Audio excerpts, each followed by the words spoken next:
আজকে কয়েকদিন যাবৎ মালদ্বীপের আকাশের পরিস্থিতি কিন্তু খুব খারাপ। প্রচণ্ড পরিমাণে জোরো হাওয়া এবং সাথে বৃষ্টি হচ্ছে।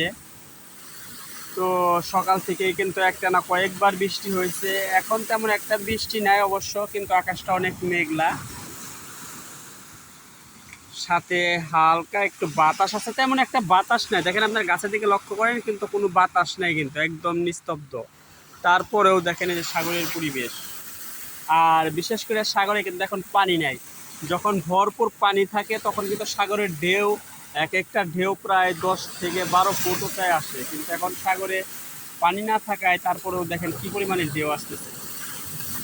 লক্ষ্য করে দেখেন, যদি সাগরে পানি থাকতো আর ওইরকম বাতাস থাকতো তাহলে বুঝতে পারতেন যে ঢেউ কীরকম, পানির যে কতটা ভয়ঙ্কর রূপ আপনাদের দেখাইতে পারতাম। তারপরেও দেখেন, একত সাগরে পানি নাই, দ্বিতীয়ত আপনার বাতাস নাই, তারপরেও সাগরে যে পরিমাণ ঢেউ আর বাতাস, সেও তুলনায় কিন্তু ঢেউটা কম না, অনেক ঢেউ।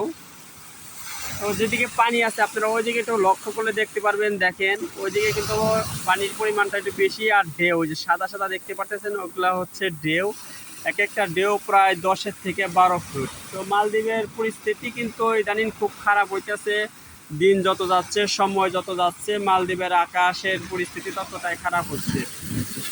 এই যদি হয় পরিবেশ, দেখেন কি ভয়ঙ্কর পানির যে ভয়ঙ্কর পরিবেশ। এই সাগরের পরিস্থিতির কারণে কিন্তু গত 2-3 দিন আগে আমাদের এখানে একটা জাহাজ ডুবছে, বিশাল বড় জাহাজ, প্রায় 30-35 হাজার সিমেন্ট সহকারে জাহাজটা ডুবে গেছে। সেই জাহাজ কিন্তু এখনো পায় নাই, অলরেডি 3 জন লোক মারা গেছে। তো দেখেন পানি নাই সাগরে, গাছে আকাশে তেমন বাতাসও নেই, তারপরেও কি পরিমাণ ঢেউ, দেখেন পরিস্থিতি আপনারা লক্ষ্য করলে দেখতে পারবেন কি ভয়াবহ অবস্থা। এই মালদ্বীপের অবস্থা দিন দিন আরো ভয়ঙ্কর হচ্ছে, এত পরিমাণে খারাপ হচ্ছে, এখন মালদ্বীপ থাকতে আসলেও ভয় লাগে। তো আপনারা সবাই ভালো থাকবেন, কারণ সাগরের পরিস্থিতি ভালো না। এখন আমি চলে যাব।